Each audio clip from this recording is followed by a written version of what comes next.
Hi there, thank you so much for joining me for my weekly Wednesday video series, Smarter Real Estate. I'm Julie Tam, managing broker of LYN Realty in Houston, Texas, and this is another special COVID-19 edition of my video series. Today we're in Cypress, which is a suburb to the northwest of the city, and I've got this home for rent at 15214 Bartlett Landing Drive.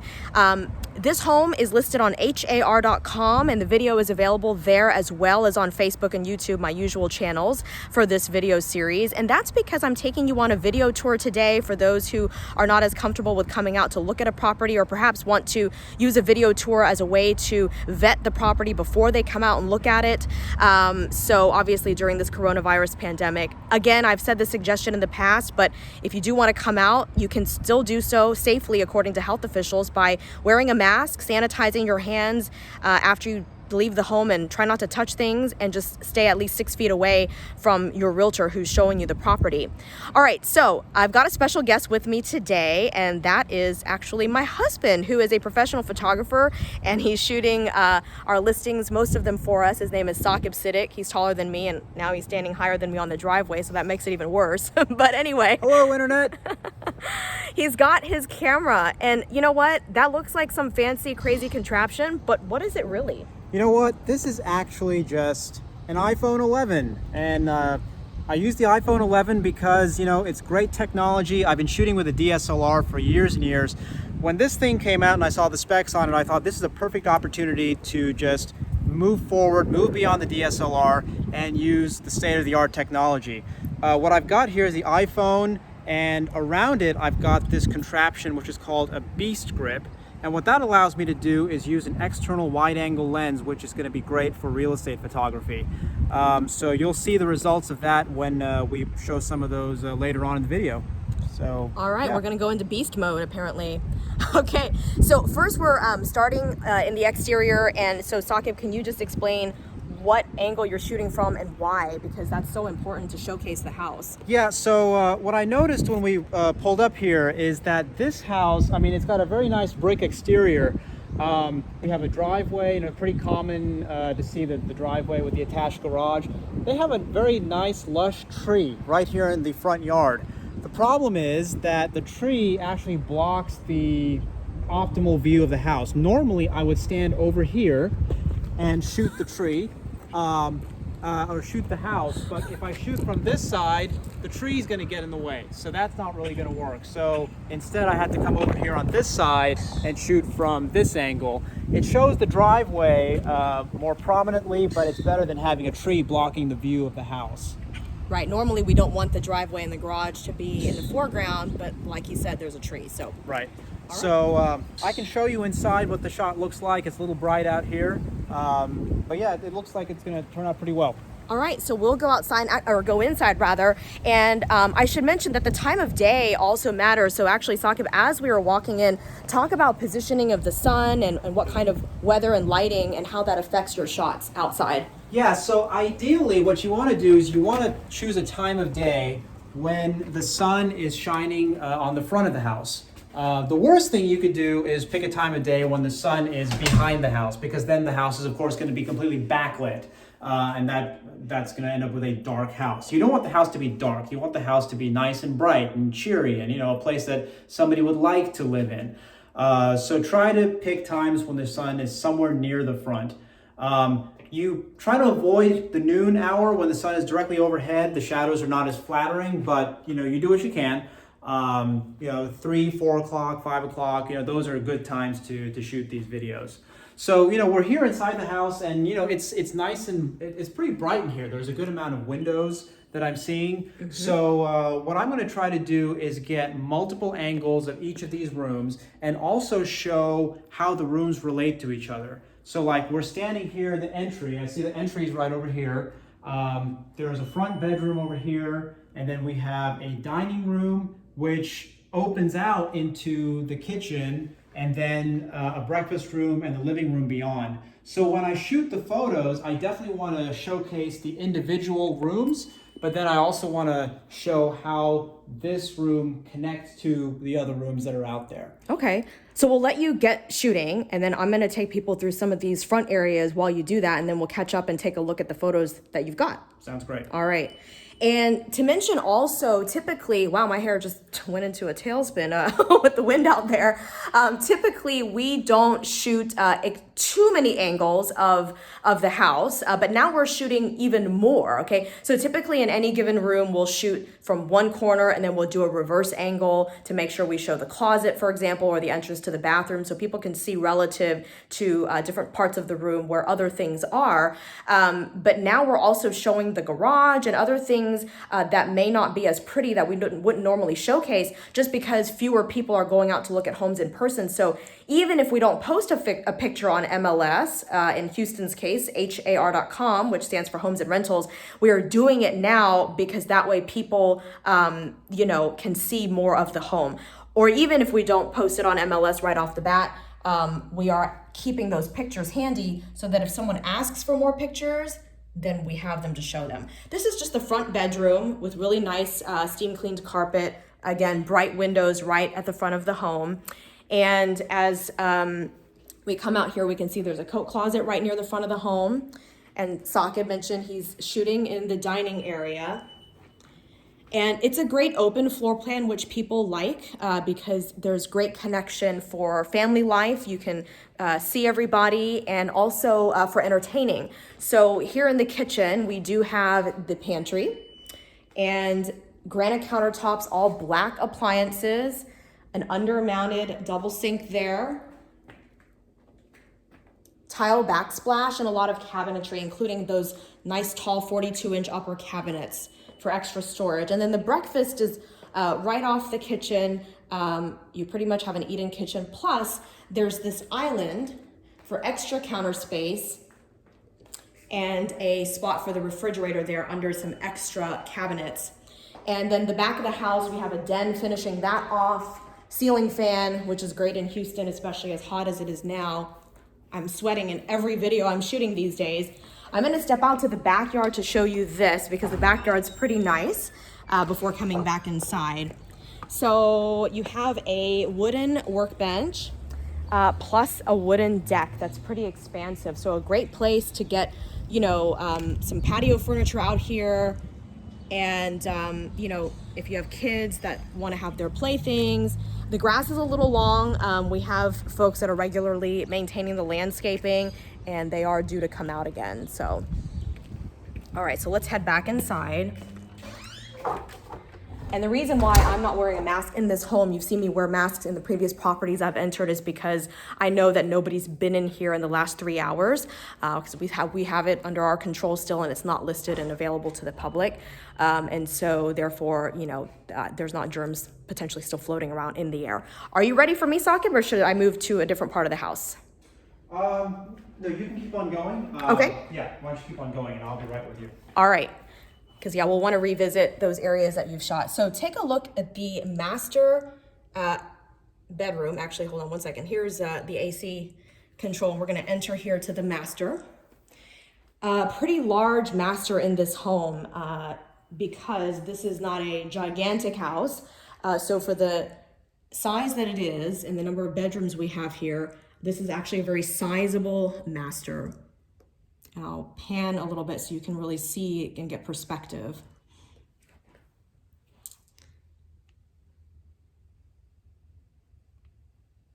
All right, ceiling fan in here as well. Large walk-in closet.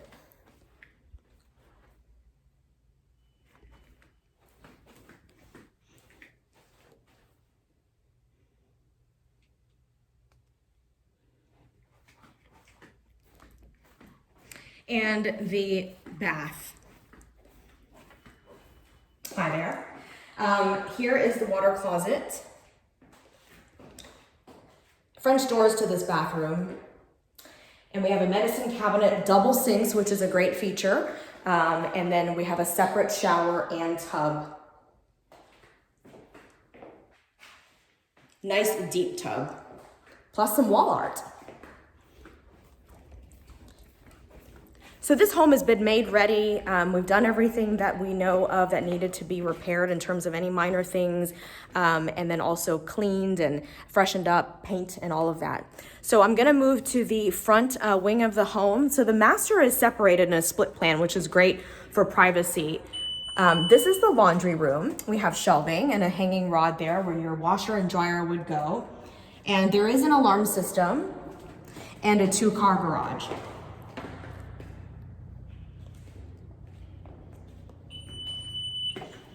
Alarm system's beeping because we don't have it set, obviously. There's no one living here right now, it's vacant. This is one of the 2 bedrooms here in this separate wing.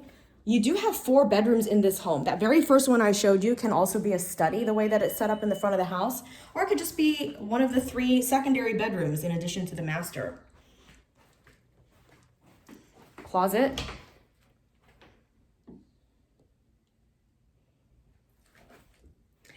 And let's take a look at the hall bath. Another medicine cabinet there. Tub shower, 1 sink. And in the hallway here, we also have another linen closet for some extra storage, which is a nice feature. And then finally, this last bedroom and its closet. So let's go catch up with Saqib and see what kind of photos he's taken so far in those main areas, to talk about the open areas and then also a smaller area that's cramped and harder to shoot. All right, what do we have? Okay, so as I've been shooting through here, I'm going to show you some of the shots that we've got here. I was coming through the kitchen and I noticed that we have this little island that's right here in the kitchen. And so when you look at the kitchen, you have to make sure. Let's actually let's turn go around and take a look at it. and then push in so that everyone can see it really nice and up close. Yeah, so we can kind of see this. Just put it closer to the camera lens. There you go. Okay, so this island, anytime you have an island in a kitchen, you want to make sure that the viewer is going to be able to see what is on the other side of the island. Sometimes you'll see pictures of kitchens where the photographer may have stood on one side, but then you wonder, well, what was on the other side of that island?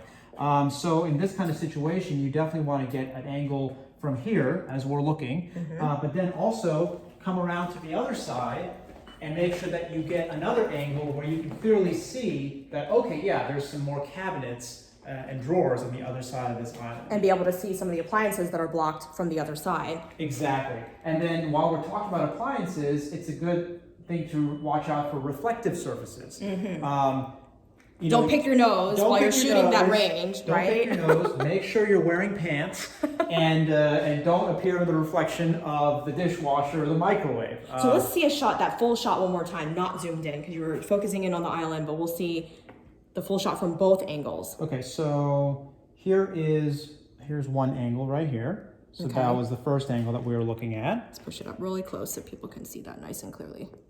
Okay. Okay, and then the second angle, the reverse, there we go. And just keep in mind too, I mean, Saqib's a great photographer, not just saying that because he's my husband, but on the screen, he's showing you his screen on my screen. So there's kind of like a double glare situation going on. Right. And, you know, he's also hasn't done any editing in post-production. I do want to touch on that. We don't edit our photos in Photoshop in a way to make homes appear what they're not. I always say it needs to be realistic, but showcasing the home in the best light possible. So for example, in a home, let's say there is, you know, a window that's causing a weird lighting situation and he's going to fix it because, you know, at a different time of day, that lighting situation wouldn't be there. It would be a better lighting situation. So it's not fake because it actually does look like that. Sometimes, maybe just not that moment when he shot it. So those are the types of things he may correct for, but we don't put green dye in the photo to make the grass look better or anything like that. Everything is realistic to what it is.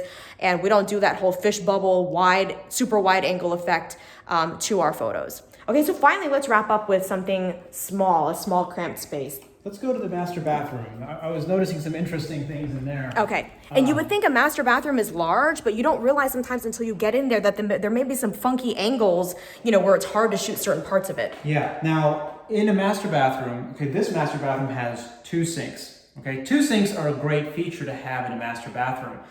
The problem is we have this wonderful large mirror right behind the sink, and then how is the photographer going to showcase the sink and the rest of the bathroom without actually appearing in the shot, which you don't want to do. So, and we've seen those listings on MLS where you see the photographer, part of him or her at least. So, and not just the mirror here, but you've got the shower stall over here, another reflective surface. So there's a lot of challenges. So what I walked around here and I discovered that the best way for me to shoot this room is going to be from the toilet. There you go. Not in the toilet, but just in front of the toilet. In front of the toilet. So if I back up right in here, what I'm actually able to do is to get an angle where I can just show both of these sinks and the shower and the tub over here all in the same shot without appearing in the shot. All right, let's see it. I'm going to step out of the way so I don't appear in the shot. And then we'll watch the magic happen. And you can actually see these photos with the listing on har.com. And if you're interested in renting the home, of course, reach out to me. You can visit my website to get my contact info. It's julietam.com. And while you're at it, drop me a line or you can make a comment on my YouTube or Facebook page to let me know any ideas or questions you have, ideas for future videos, that is. Any comments and feedback, I'd love to hear from you. And if you're looking for a real estate broker to work with, of course, I hope you'll reach out to me and give me a chance to tell you a little bit more about myself. Oh, and internet, I still see you. Oh, me. Okay, let me, because I ended up in the reflection. I forgot about that. Okay, so I'm hiding behind this door while he shoots inside. Okay, we got it. Okay, very good. And professional. Here we go. Very nice. And of course, again, you got the glare just from his screen because I'm shooting his screen and all of that. And there's the reflection over here of what's, behind my camera, but that's not what the photo is going to look like.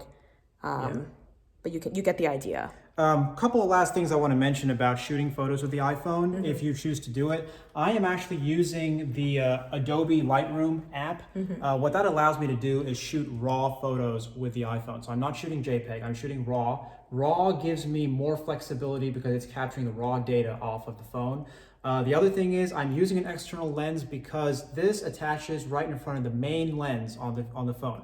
The phone comes with 2 lenses built in. There's the wide and the ultra wide, but you want to use just the regular wide lens of the phone with the wide angle conversion lens in front of it because that gives you the highest quality.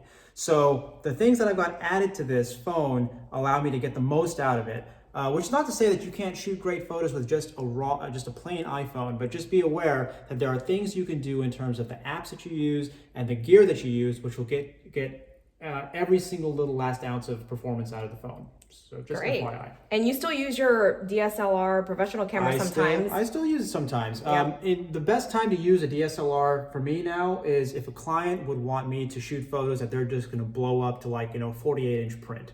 Then I want those extra megapixels, all the extra information that comes off the sensor. But for 90% of the work that we do now, this is more than sufficient.